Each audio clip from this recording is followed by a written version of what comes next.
I am joined today with David Sparks, who is who's trying to run for representative for the 43rd district in Ohio. Welcome to the show, David. You are a Berniecrat, correct? I am a Democrat from the Bernie Sanders wing of the Democrat Party. Yes. Awesome, and you are a longtime friend of the show, actually, too. Yes, actually, yeah, going way back. I've contributed content to TYT Nation, some of which is getting me famous today. Yes, we'll definitely talk about that. But it's good to have you. It's good to see you again, man, and it's good to see Thank that you for you having me. are. You're welcome. It's good to see that you're running on a platform of you know healthcare for all and minimum wage and things like that. So it's really good to see Bernie Sanders and his revolution continue in some of the local races. So do you want to tell me a little bit how your race is going, and then we'll get into some of the other stuff. The race is going fantastic because we started last December. Really, along with our efforts with the Bernie campaign, I started um, getting out and knocking on doors the old-fashioned way, and started out in the 0 degree weather. And people were like, "Wow, you're knocking on my door in 0 degree weather for an election about a year away. You got my vote."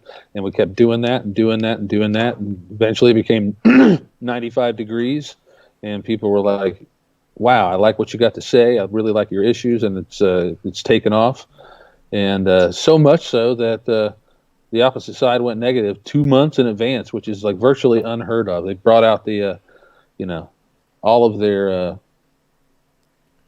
whatever it is they've got. Uh, Yes. So let me talk about that for a second here.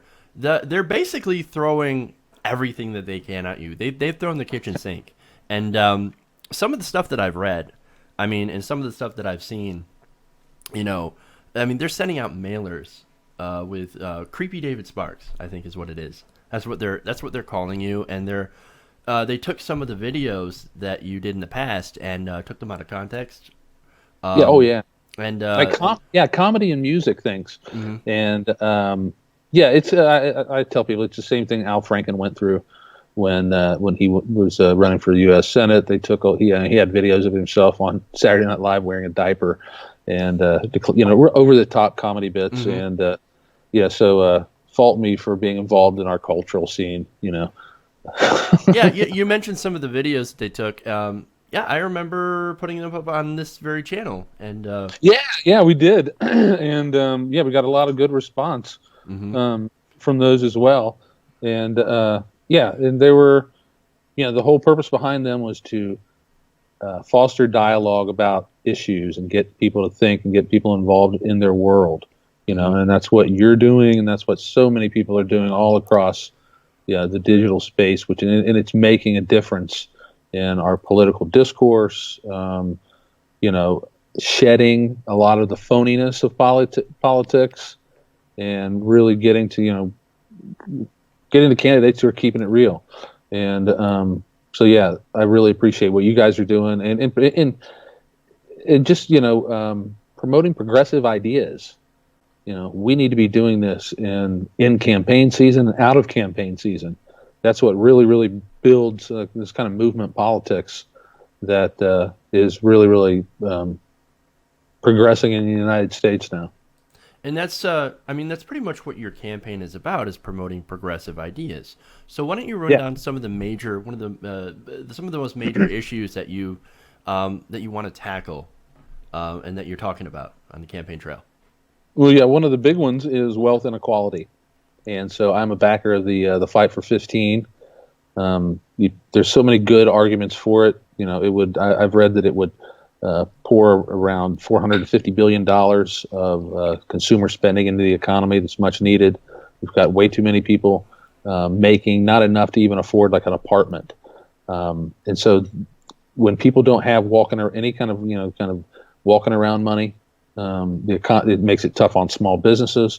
People haven't raises in America have not followed productivity since the 1980s. Wages haven't kept pace, and people, we really need our minimum wage is too low for anyone to survive on. We've got too many people who are not the high school kid that we often stereotype fast food workers or other minimum wage workers as. Lots of these people are older with children. I think the average age I read was around 28 years old with 2 children. So yeah, it's a completely different reality than what a lot of people are kind of alluding to. And if lifting one ship, it's going to help us all. Yeah. And so yeah, it's just an idea that whose time has come. There's so many other advantages to it as well. It will help us decrease social spending due to poverty. If kids are not living in situations where they don't know where their next meal is coming from, there's different social and economic stressors in their home, they're much easier to have success in school. A lot of poverty conditions lead to hardships in the educational realm of things for kids. And if we can get more kids out of poverty, it's going to be better for them. It's going to be better for their schooling. It's going to be better for the schools. Yeah, there's just a lot. It's time has come. So you're running against Jeff Rezebek, right? Who's a one-term Republican, and you're running an issue-oriented campaign. So what exactly? I mean, this negativity that's coming out of the Rezebek campaign. Where is this coming from? Where is he on the issues? Is there a reason that he's going so negative instead of talking about the issues, instead of running a clean campaign? I can only guess that he doesn't want people to know that he voted for what is essentially a poll tax, a bill that would have required petitioners whose polling station on election day, perhaps through like an act of God, such as some kind of weather situation or a power outage, and needed to keep the polling station open later, would have had to petition a court with possibly up to thousands of dollars, a cash bond that they would have to place in order to keep their poll open later. And this disproportionately would affect poor people and minority communities, and it's part of the greater whole of voter suppression efforts that are going on in Ohio, and they need to be stopped. And I'm sure he doesn't want people to know about that. And he also supports private prisons. One of the most shocking figures I saw recently was from the federal government's, I think it was Unicorp, it was the name of the organization. They do farming out of prison labor to corporations, and they had paid a little bit over $30,000 in wages total last year, the numbers that I saw, and it made in revenue $550 million. So these private prisons and prisons, then that's just at the federal level. There's a lot more of this going on at the state level, where people are taking advantage of prison labor and making millions and millions of dollars. And those are jobs that are taken out of our economy that people aren't doing on the outside. And there's issues with prison labor bed contracts in many states not prison labor, but private prison bed contracts in many states, where the beds have to be guaranteed, so many of them are filled. Well, with decreasing crime in the United States, which we have had for around 20 years, how do you then fill those beds up? Do you have to go fishing for people? And so there's so many issues related to private prisons that are really, I find, completely morally repugnant, and it's an issue that, of course, he wouldn't, want people to know about. And and a lot of, how we've got so many people living in poverty in Ohio, and our education system has fallen from in the top 10 in the country to around 23rd. The last I saw in Ed Week magazine, and so there's a lot of issues that, I wouldn't want someone to know about, and so go with the full garbage can, I guess.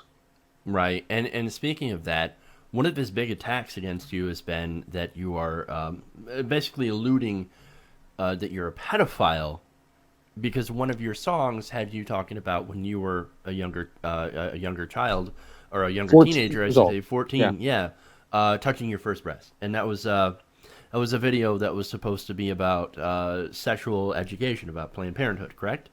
Yes, yeah, and then yeah, portraying my story, and and comparing that to why we have to have sexual education, because our kids are just like we were at that age when the hormones start kicking in, the birds and the bees Hmm. start flying around their heads, and so yeah, the whole thing's just completely ridiculous. But that's what happens to people um, who challenge the status quo. They're going to try to pull anything and everything that's completely irrelevant to the lives of citizens, and try to use that. So it is what it is.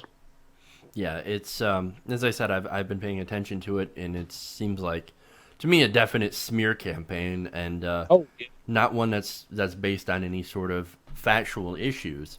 And as you mentioned, a lot of the issues, I mean, like I don't think a lot of people know where Rezabek stands on a lot of his issues. I mean, other than being a standard Republican, and I would think that you wouldn't want to talk about those issues uh, if they're so unpopular. So, but can you give me, I guess, kind of the mood? It's kind of a weird question, right? But around Dayton, around the places that you've been to, that you've campaigned about people. I mean, you know, are people angry? Right? Are people looking for change? Mhm.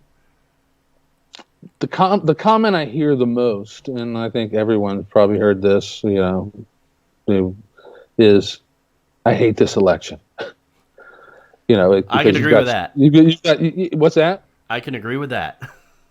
Yeah, lots of people have said that to me, and it's a a sentiment you hear online, all over the place. So it's not. I think that's probably bigger than any real groundswell of excitement politically. There's just a lot of people who whether or not I agree with them or not, who hold that belief, and so I think that's one of the problems with the whole negative sphere of campaigning. Right. Ultimately leads us down a hill that we get people who are willing to participate in all that, and yeah, it's a shame. So let me ask you one last question here. What message would you like to give to the people out there, to people of Ohio, and what would you like to say? I'd just like to say that progressive political ideas are not anything out of the mainstream. They're really the mainstream across the industrialized world, and that's why the popularity we've seen in the progressive political movement this year, where Bernie Sanders got 40 some percent of the vote, an unknown guy, really through grassroots campaigning of his volunteers. And we're going to see more of that because we stand for issues that people want to happen. The raising the minimum wage is very popular. Legalizing marijuana is favored by a majority of citizens in our state, recreationally and medicinally. Hmm. And you can go down the line. I talk to people about single-payer health care, and so many people say like, "Oh, I got friends in Canada because it's not that far of a drive from here." They say they love it. They don't never have to worry about going bankrupt. And so, and other issues like our predatory economy, whether it be through the banking system or more on the street level, that I see as a problem around here is the predatory loan places. Hmm. They charge outrageous interest fees to impoverished populations who often may not have any other sort of opportunity to get any kind of credit, and end up in a predatory situation, not anything that's beneficial to the lender or them. And so yeah, that's an enormous issue. There's just a lot of issues on I guess the greater issues that we see. We have a system that kind of puts everyone not making like kind of top percent wages, requires them to go deeply into debt, and it's a predatory and purposeful poverty generating system in many ways. And we really, really need progressive politicians are the only bloc who are really seriously talking about these issues in a way that are real and are real to most Americans. Because a lot of people around here, I go outside of the city and there's Trump signs everywhere. And there's a lot of frustration with not only our politics, but I think with the economy for the middle class and how much it's disappearing. And that's why I think you're seeing the reaction to that in the Bernie Sanders movement, which was kind of to me it was a love-based reaction to that, these problems, and the Donald Trump movement, which is more of a hate-based reaction. And I'll always choose love over hate. Absolutely.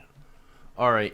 So David, how can people help you get elected? Yeah, they can go to votedavidsparks.org, and you'll see at the top of the page there's a donate button. And if you want to donate through our site, you can do so. Or if you want to donate through Act Blue, there's a link to that. Or if you even want to volunteer, there's a page there. If you're like in my area and want to go out and knock on some doors and talk to folks about why we need deep, fundamental change, come on out. Awesome, man. Everybody, I encourage you to go check out votedavidsparks.org and see how you can help this real progressive get elected into office. Thank you, David, for your time. I definitely appreciate you taking. Thank you very much for having me, Jeff. Yep, and it's good to see you again, man. And I wish you best of luck for your election, and you go out and help this guy. He's the real deal. Hey everybody, thanks for watching this video. If you want to see more like this, please hit the subscribe button below. And if you want to support truly independent, non-corporate media, go to our Patreon page and become a patron. Patreon.com/TYTNation.